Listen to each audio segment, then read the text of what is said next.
A large part of what I do on this channel is research the inspirations behind the greatest video games ever made. By doing this, I have consistently uncovered secrets and hidden meanings that might have otherwise been forever missed. If I were to pick the top 2 sources of inspiration for video games that I've encountered, number 1 would probably be Carl Jung and his psychoanalytic theory, which should be no surprise to most of my regular viewers. Number 2, though, oddly enough, is Jewish mythology, or to be more specific, esoteric Judaism.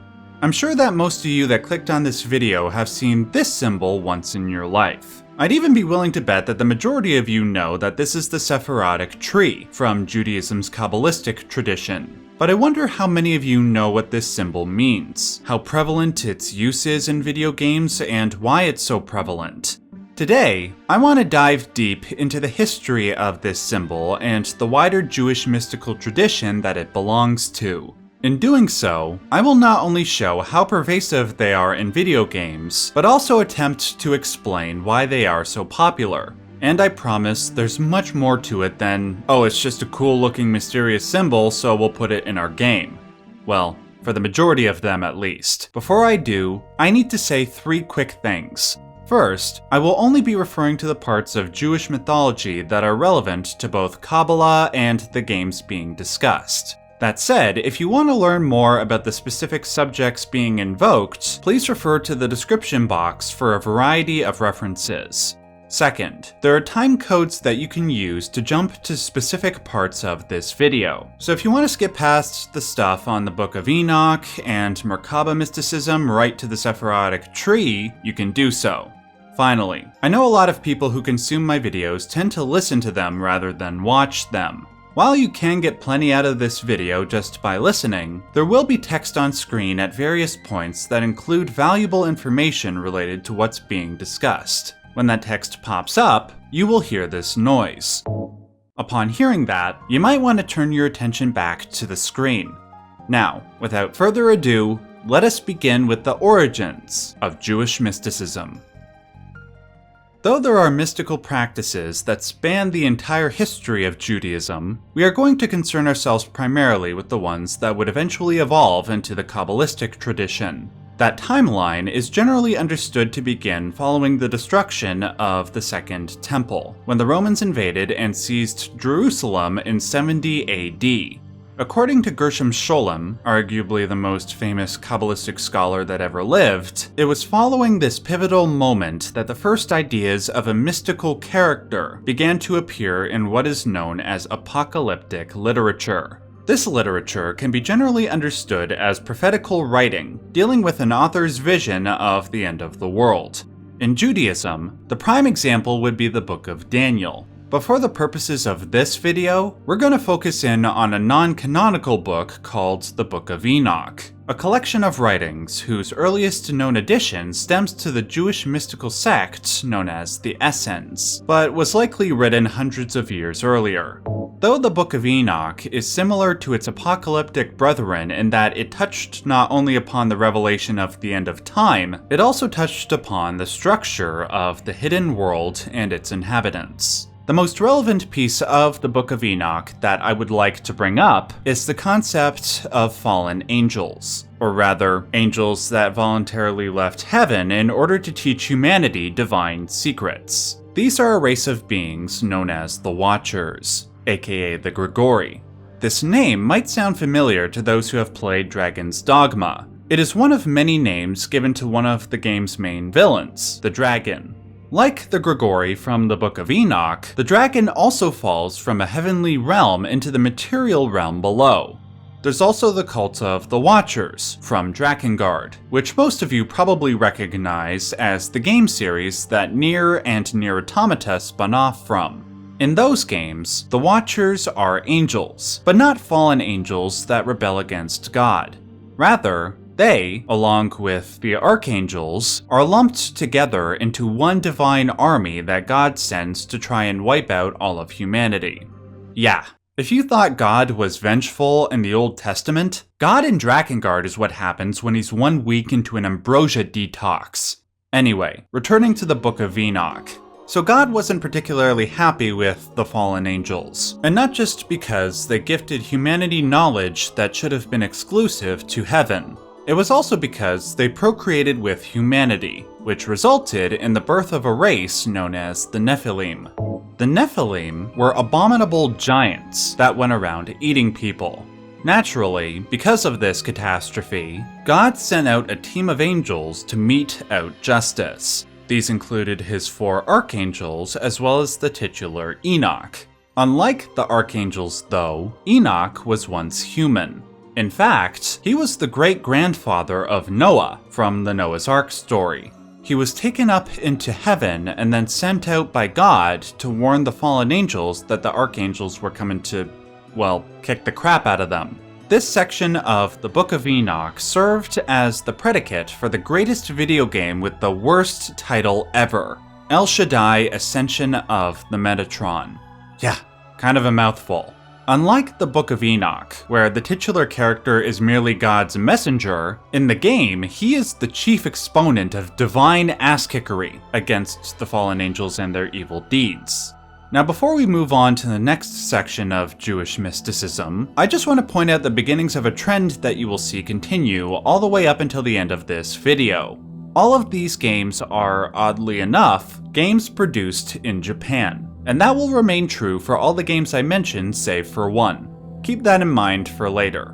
Between the fall of the Second Temple and the systematization of Kabbalah, which we will start to see around late antiquity and into the Middle Ages, the primary forms of Jewish mysticism tended to revolve around 2 categories. One is known as Merkabah, or chariot literature, and the other is Hekhalot, or palaces literature. The Merkabah literature centers around the biblical prophet Ezekiel, specifically his vision of the throne of God depicted in Ezekiel 1. In this vision, Ezekiel sees creatures known as Hayot, which are a class of heavenly beings that possess 4 faces, that of a lion, an ox, an eagle, and a human.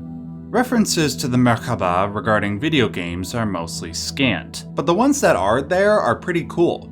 One game series that features it, and will be constantly referenced up until the end of this video, is the Xeno series, specifically Xenogears and Xenosaga.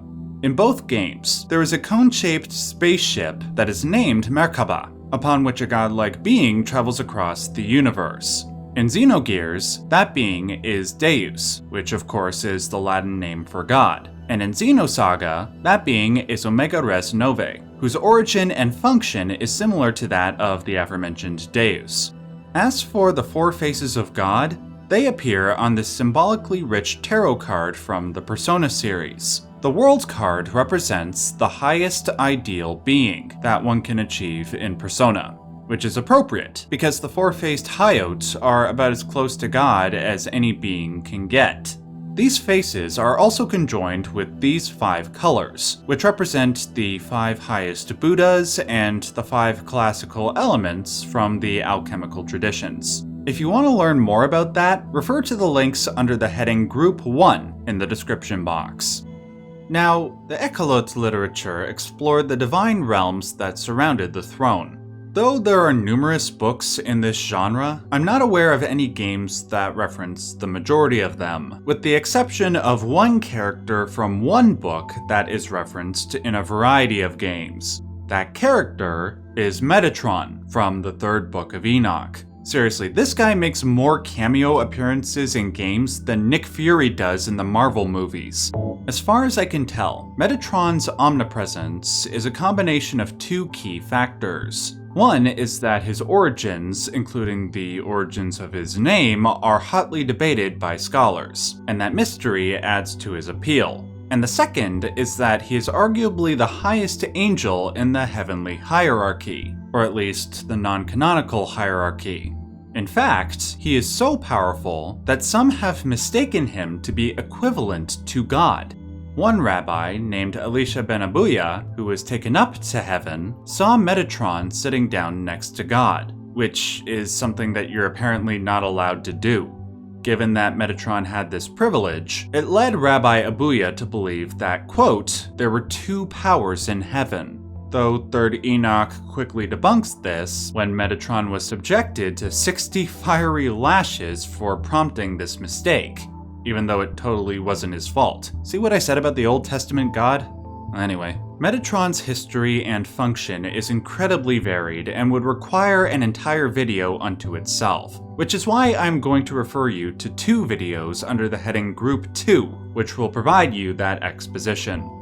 Now, in order to finally transition into the history and function of the Sephiroth, I will cite one last form of potential influence on Jewish mysticism. Gershom Scholem notes that during Kabbalah's development, there was likely some Hellenistic influence, specifically in the form of Gnosticism and its links to Platonism and Christianity. Like the Gnostics, the Kabbalists were concerned with the nature of God, how God created the universe, what humanity's purpose is in that universe, and how that purpose might be fostered through communion with God. The concepts that originated out of Gnosticism share some similarities with Kabbalah and the Sephiroth, namely, speculations on divine wisdom as a feminine being, which the Gnostics referred to as Sophia, and whose analog in Judaism would be either Chokmah, which is the Hebrew name for wisdom, and the name of one of the Sephirah, and the concept of Shekinah, aka the divine feminine. The Gnostic concept of aeons as emanations of God's qualities from the heavenly pleroma are also roughly equivalent to the function of the Sephiroth emanating from Ein Sof, or the infinite, though it should be emphasized that this influence is not definitive. Some scholars put these similarities down to the method by which they were created, rather than direct influence. Quoting from the Encyclopedia Judaica, the similarities could be seen as a purely psychological phenomenon, i.e. as a spontaneous upsurge from the depths of the soul's imagination, without any historical continuity. If you want to learn more about this, I recommend the works of the aforementioned Carl Jung and his theories regarding the Gnostics, whom he dubbed the first psychologists. I will provide some links to articles which expand upon that topic under the heading Group 3 in the description box. With that said, we can now examine the history and function of the Sephiroth. The systematization of the Sephiroth took place over hundreds of years, between the late Antique period and the 13th century. It would not be relatively complete until the release of the Zohar, the most important book in Kabbalistic history.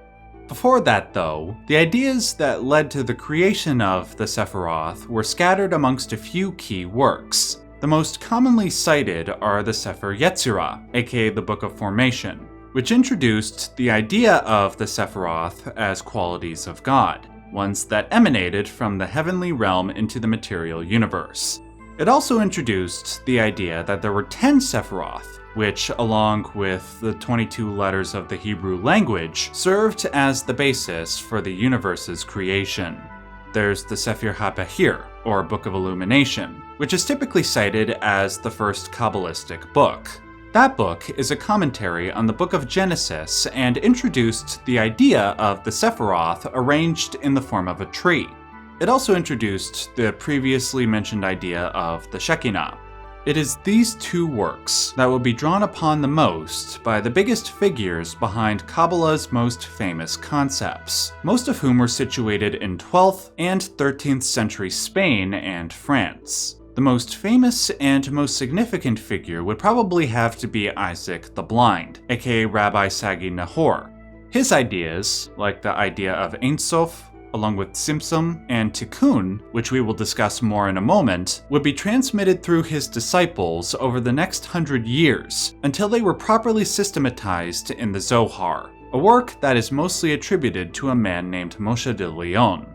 Now, the big question is, how and why did the emanations of the Sephiroth come about, and what relevance do they have to humanity?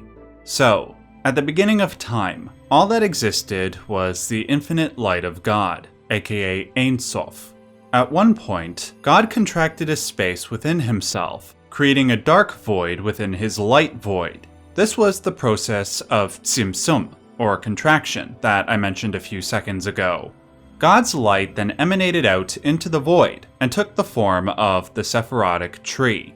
A form that, I should also mention, was equivalent to the Kabbalists' concept of the primordial man, Adam Kadmon. Unfortunately, at one point during this emanation process, 7 of the 10 Sephiroth shattered because they could not contain the light that Ein Sof, or for simplicity's sake, God, poured into them. The result of this shattering, aka Shavurat Hakalim, was that the light and the shards of the Sephiroth would serve as the building blocks for the known universe. As for what relevance this has to humanity and their relationship with God, it is up to the Kabbalist to encourage humanity to follow the mitzvot, or commandments of God, in order to embody His light, His goodness, within oneself. To use Hermetic terms, one must embody the qualities of the Sephiroth and the macrocosmic infinity it represents within one's microcosm. As above, so below. In doing this, the light of the universe would one day reunite within the body of Adam Kadmon via the process of tikkun, or reunion, and the perfect unity of Ein Sof will be restored. Now, how well is the concept represented in video games? Well, it varies quite widely. I will save the most accurate representations for last. Admittedly, there are a couple of circumstances where the references made seem to have very little meaning, and if they do have meaning, it's very small. I've never played any of the Devil May Cry games, but apparently in DMC4, there's an item called the Sephirotic Fruit, which, as far as I can tell, doesn't have a whole lot to do with Kabbalah. In the game Haunting Ground, one can create items by inserting different colored medallions into an alchemical machine, and those medallions are inserted in accordance with the 10 Sephiroth. Now it is true that Kabbalistic imagery and concepts are used by followers of the alchemic tradition, as well as the wider Hermetic tradition to amplify their own themes. For instance, the highest goal of Kabbalah, unification within the body of Adam Kadmon, is similar to the highest goal of alchemy in one respect. The Philosopher's Stone was personified by the rebis, which was an androgynous union of male and female. Adam Kadmon was also androgynous/hermaphroditic. In other words, both traditions used the divine hermaphrodite as a way to represent infinity. Outside of that loose link between alchemy and Kabbalah, there isn't much deeper meaning to its inclusion in Haunting Ground. The first Witcher game does it a little better. Geralt is tasked with finding 10 amulets which are named the Sephiroth and bear the same names as the ones in the Sephirotic tree. He must find all 10 of them, and then place them into 10 obelisks, and in turn, be granted access to a mage's tower where he will get a reward. Of course, this process differs from the cosmological process of reuniting the 10 Sephiroth, but it is symbolically consistent. Probably the most creative, as well as complicated play on Kabbalistic mythology is in Xenogears. In that game, there is a magical device known literally as the Zohar, within which an entity from the heavenly realm was trapped. An entity that can virtually be considered God, even if technically they aren't. It became trapped in the Zohar because it followed the quote-unquote path of Sephiroth, which is the process one goes through when transitioning from the infinite realm, or Ein Sof, into the third dimension. After billions of years of imprisonment, humanity discovered the Zohar device around the year 4743 AD, on a random spaceship belonging to a random religious sect. Within the Zohar, they discovered an infinite source of energy, one that they could use for, well, what else? Military applications. The result of their experiments on the Zohar was the aforementioned Deus, which was effectively a weapon that could destroy any planet that it wanted to. At one point in time, Deus was being transported on a spaceship only for it to accidentally crash on a nearby planet. The only survivor of this crash then decides to use a piece of Deus's inner computer system called the Kadomoni, a biological supercomputer that could populate the planet with humans. Kadmoni's name is obviously taken from the primordial man Adam Kadmon, and they both serve the same function. God/Deus birthed humanity via the primordial man/computer. As we move into some of the remaining representations of Kabbalah and the Sephiroth, I will re-invoke something that I said a few minutes ago. Notice that with the exception of The Witcher, all of the games I mention in this video were made in Japan. This will become relevant in a moment. First, let's look at Shin Megami Tensei 3 Nocturne. In that game, one can come face to face with God, or rather an avatar of God named Kagatsuchi. To do this, one must collect 11 menorahs in a dungeon called the Labyrinth of Amala. The virtues that these 11 menorahs represent are equivalent to those in the Sephirotic tree. The reason there's 11 is because some depictions of the Sephirotic tree feature an invisible Sephirah named Dot, which serves a few different purposes. In Hermetic Kabbalah, it represents the abyss that separates the 7 vessels that shattered from the 3 that didn't. And fun fact, the Abyss of Dot is the setting for Shin Megami Tensei 5. Unfortunately, I can't speak much about that game because I haven't played it yet. So for now, let's return to SMT3 Nocturne. Once you meet God, you are given a choice. You can either become one with him or reject him. And although the Kabbalists would recommend reunification, SMT3 Nocturne actually recommends a repudiation of God. And this theme of rejecting God continues in a spin-off from the main Shin Megami Tensei series, Persona. In Persona 5 Royal, the final boss of that game is Adam Kadmon, whom you don't reunify with, but instead fight. But why is this? The answer to that comes with what I believe is the best representation of the Sephiroth in gaming: Final Fantasy VII. The ultimate goal of Final Fantasy VII's main villain, Sephiroth, bears enormous similarity to the Tikkun/reunion process with Adam Kadmon. As we learn in that game, Sephiroth's body, along with the bodies of many other adversaries in that game, were infected with the cells of an alien being known as Genova as a part of an experiment. Every being that was infected with Sephiroth's cells, and by extension the Genova cells, would seek reunion with the main body. Sephiroth's ultimate plan is to become one with the planet Gaia and to rule over every soul. To rule over every soul, he will merge with the life stream. The union of every soul on planet Gaia within Sephiroth's body is very similar to the reunion or tikkun of every soul within Adam Kadmon. If there is a connection here, then it is very appropriate that Sephiroth was named the way he is, because as I said before, the Sephiroth/Sephirotic tree is the exact same thing as Adam Kadmon. But just like with the Shin Megami Tensei games, and with Persona, and even with Xenogears, there is an opportunity to become one with God in Final Fantasy VII. But the canonical choice with all of them is to reject that opportunity. I believe the reason why this is the case has to do with the fact that almost all these games were produced in Japan. A common theme among not just these games, but RPGs and especially JRPGs in general, is that a human being can hone enough power and wisdom on their own, enough to topple that of a god.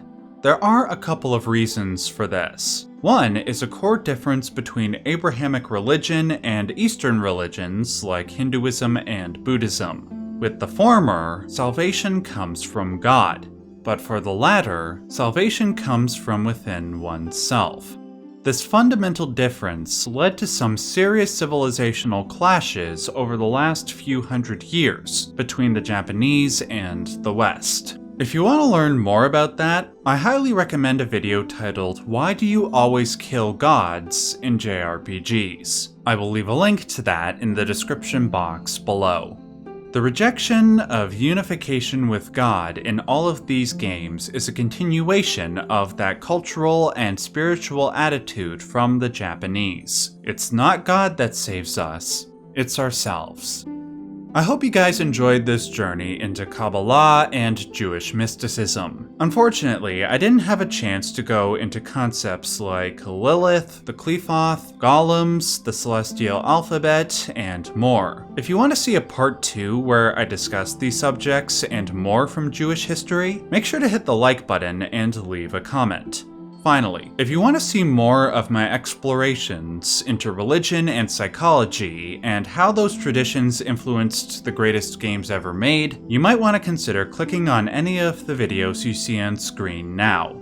Until next time, remember to stay safe and stay yellow.